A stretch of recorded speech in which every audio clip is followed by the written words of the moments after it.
Morning, everyone. Morning. 25 years ago, President Clinton signed the International Religious Freedom Act into law. And that gave us a range of new tools to give voice to the persecuted, to empower advocates, to promote religious freedom around the world. At that time, President Clinton noted that freedom of religion was a bedrock American belief. And he said that, and I quote, "When we promote religious freedom, we also promote freedom of expression, conscience, and association, and other human rights." The Universal Declaration of Human Rights affirms this same interdependence. Religious freedom is also vital to stable, secure societies. When each person is respected for their beliefs, they are more empowered to reach their full potential, which in turn lifts entire communities and societies. Today, the State Department is releasing the 2022 International Religious Freedom Report, which provides a fact-based, comprehensive view of the state of religious freedom in nearly 200 countries and territories around the world. This report wouldn't be possible without the contributions of our civil society partners around the globe who help to shine a spotlight on abuses and advocate for victims of religious persecution. We are grateful for their vital work.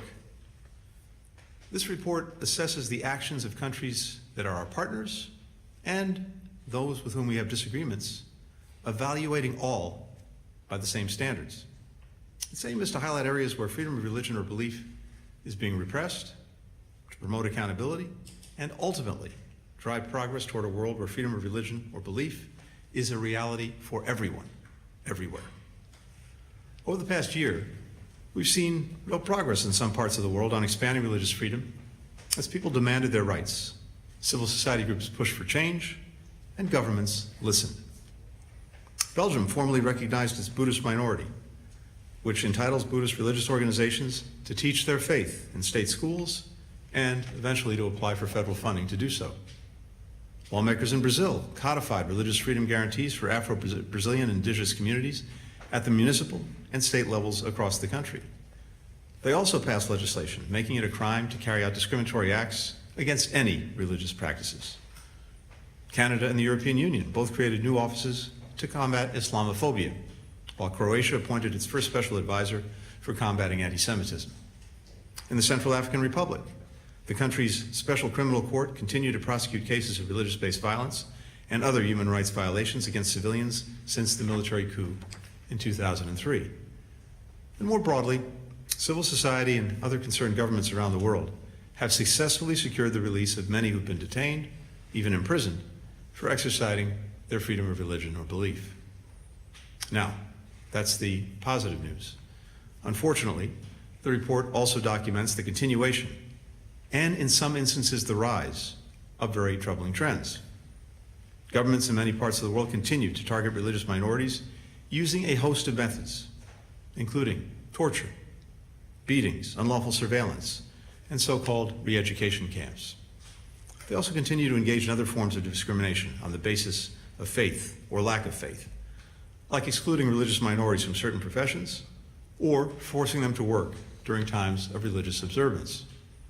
Governments use anti-conversion, blasphemy, apostasy laws, which ban the act of leaving a faith, to justify harassment against those who don't follow their particular interpretation of a theology, often weaponizing those laws against humanists, atheists, and LGBTQI+ individuals. Around the world, citizens and civil society organizations stepped up to counter these acts, often at great personal risk. NGOs like Campaign for Uyghurs and Uyghur Human Rights Project are documenting the genocide and crimes against humanity against predominantly Muslim Uyghurs in Xinjiang, China. Human rights defenders are sounding the alarm on attacks on the Catholic Church by the Ortega Murillo regime in Nicaragua.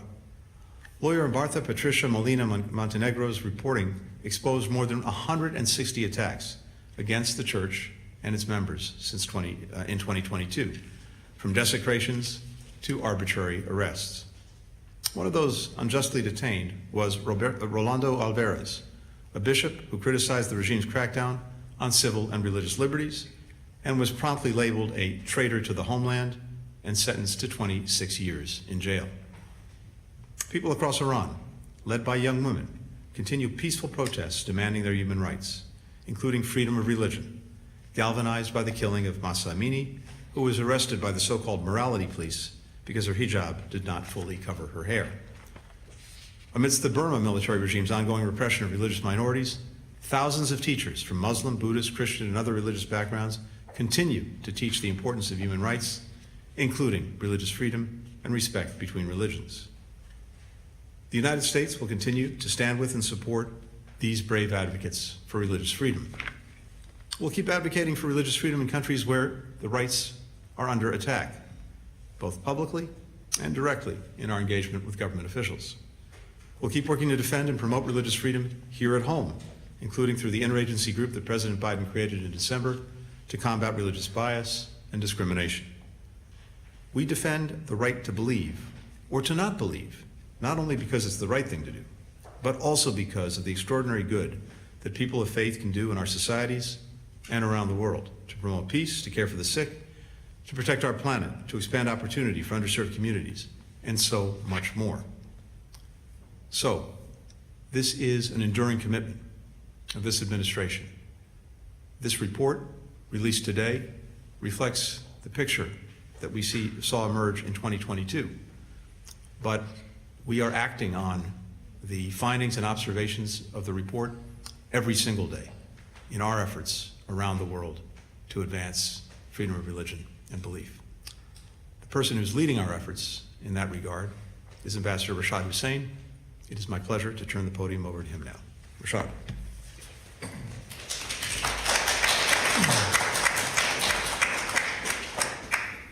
Good morning. I'd like to thank President Biden, Vice President Harris, and Secretary Blinken for their sincere commitment and strong leadership of our global efforts to advance freedom of religion or belief for all people.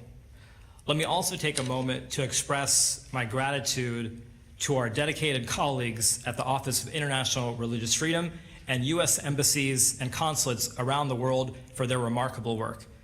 They assemble and draft this report after engaging directly with governments, with civil society, and faith actors of every background, and by conducting their own meticulous research. And they are motivated by their unshakable commitment to the idea that saving even one person or improving even one life is well worth their effort. This historic year marks a quarter century since the passage of the International Religious Freedom Act. During these 25 years, the report has served as an invaluable tool for anyone seeking to understand and address religious freedom conditions in any country around the world.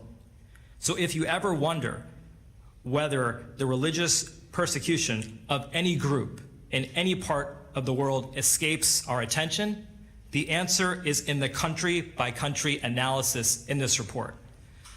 The role of the International Religious Freedom Office is to work with governments and civil society to expose, counter, and prevent restrictions on religious freedom. The report helps us tailor our diplomatic strategies to the circumstances in particular countries and to inform our policy decisions. And it identifies positive actions as well and trends that we will seek to support. None of this work, of course, is possible without the tenacious leadership of civil society, including the dedicated leaders who are joining us today. So thank you so much for your partnership. I'd like to share some key findings from this year's report regarding religious discrimination and hatred at the governmental and societal levels and describe what we are doing to address it. First, far too many governments continue to freely target faith community members within their borders. Russia, a country of particular concern for the second year in a row, continues to target faith communities within its borders and beyond. Brave people of faith in Russia who dare to speak against its brutal war against Ukraine are targeted for repression. The People's Republic of China seized, imprisoned, and banished predominantly Muslim Uyghurs to re-education camps. They continued the repression of Tibetan Buddhists, Chinese Christians, and Falun Gong practitioners, many of whom are fleeing the PRC's abuses. In Afghanistan, members of communities that do not toe the Taliban's narrow theological line must hide their religious identity or flee for their lives. In Saudi Arabia, we recognize the important recent moves to increase interfaith dialogue and religious tolerance. Publicly practicing any faith other than Islam, however, remains illegal. In India, legal advocates and faith leaders from across the country's diverse religious communities condemned a case of extreme hate speech against Muslims in the city of Haridwar, calling for the country to uphold its historical traditions of pluralism and tolerance. And the Burma military regime continues to repress the Rohingya population, causing many to flee their homes. Our report also describes our response. We address these concerns directly with governments. We meet with and listen to victims. We partner with civil society, and we also urge other countries and multilateral organizations to speak up, to build coalitions, and decry violations and abuses of the freedom of religion or belief. As we do this work of advocating for people all around the world, we are sometimes asked, who are you as the United States to speak to other countries about their human rights conditions? Well, I believe that we are uniquely situated to stand up for religious freedom around the world for a number of reasons. First of all, we are ourselves a country founded on religious freedom, founded by individuals fleeing religious persecution themselves. They felt so strongly about this right that they enshrined it in the First Amendment in our Constitution's Bill of Rights. And we are a country of immigrants. People come to the United States from all around the world and demand that their elected representatives and government officials promote our values in their homelands. They would have it no other way. So who are we to stand up for religious freedom around the world? In many ways, we are representatives of the rest of the world gathered here in the United States. And we also don't walk away from discussing our efforts to form a more perfect union here at home. A second theme and trend the report highlights is the increase of government restrictions on access to holy sites and places of worship. We have all seen the sad pictures of Ukraine's civilians sifting through the rubble of their beautiful and historic churches, destroyed by Russia's brutal war of aggression. Uyghurs have witnessed the PRC government destroy or repurpose their mosques or cemeteries. Authorities also destroyed the monasteries of Tibetan Buddhists and expelled monks and nuns. On my trip to Jerusalem and the West Bank last month, I joined services at Al-Aqsa Mosque, attended the Holy Fire ceremony at the Church of the Holy Sepulchre, and visited the Western Wall during the convergence of Ramadan, Orthodox Easter, and Passover. I sat down with government leaders as well as leaders of the Christian, Jewish, and Muslim communities to discuss the importance of religious coexistence and protecting access to these religious sites. Third, many countries continue to legislate and enforce apostasy, blasphemy, and anti-conversion laws and related policies. These laws are direct attacks on the right to freedom of religion or belief. They criminalize religious expression and justify discrimination and harassment against members of minority religious groups or others who do not conform with the dictates of the approved theology.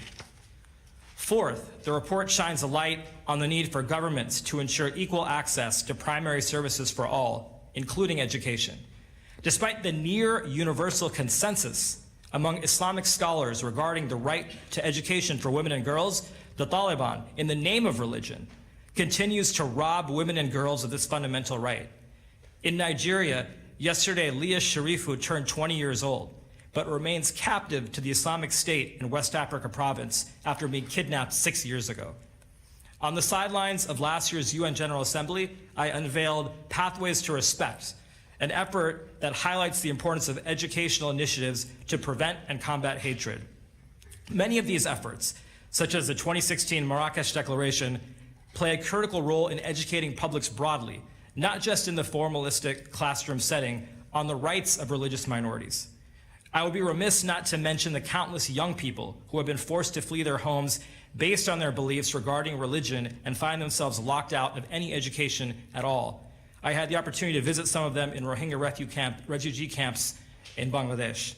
Finally, in addition to discriminatory laws and policies, the report describes growing bigotry at the societal level in many places around the world.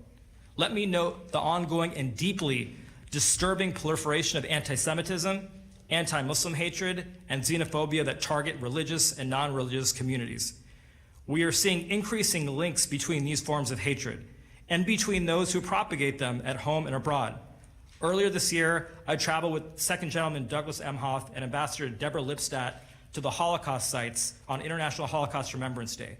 We continue to participate in the White House-led interagency effort to combat anti-Semitism, Islamophobia, and other forms of hatred. And on March 15th, the anniversary of the Christchurch massacre, the United States joined with countries around the world on the first International Day to combat Islamophobia. Despite the challenges we faced, and in many ways because of these shared challenges, defenders of human rights are building a global movement to respond. The 42 members of the International Religious Freedom of Belief Freedom of Belief Alliance collaborate to call for the release of prisoners of conscience, advocate for laws promoting religious freedom, and partner with civil society to promote respect and tolerance around the world. The International Contact Group and civil society coalitions of religious, non-religious, humanitarian, and development organizations cast light on religious freedom violations.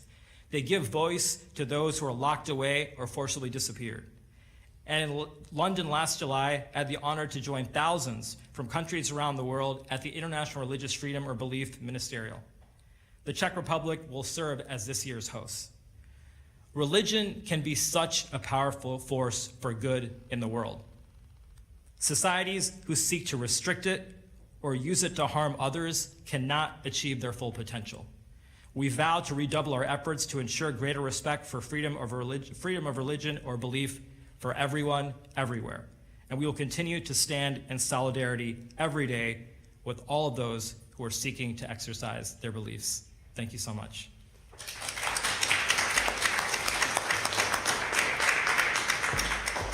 Thank you very much. Thanks to everyone for being here today. Thanks for your work every single day to advance religious freedom and freedom of belief around the world. Thank you all.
Thank you, everyone.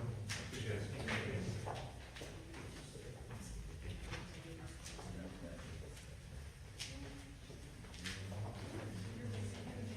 A Russian man claiming to hold top-level secrets about Russian advanced bombers has just turned up at the U.S. southern border, seeking asylum. The man claims to have been an engineer at a production facility over in the city of Kazan, and he says that he possesses top-secret information about the White Swan Tu-160, which is the most advanced bomber in the Russian arsenal.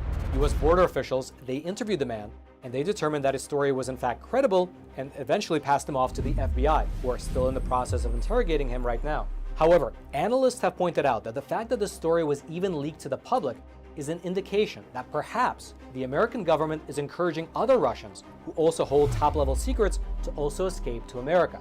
And if you thought that was interesting, well then you should click on that button below this video and check out Epoch TV, one of the best no-censorship video platforms on the internet.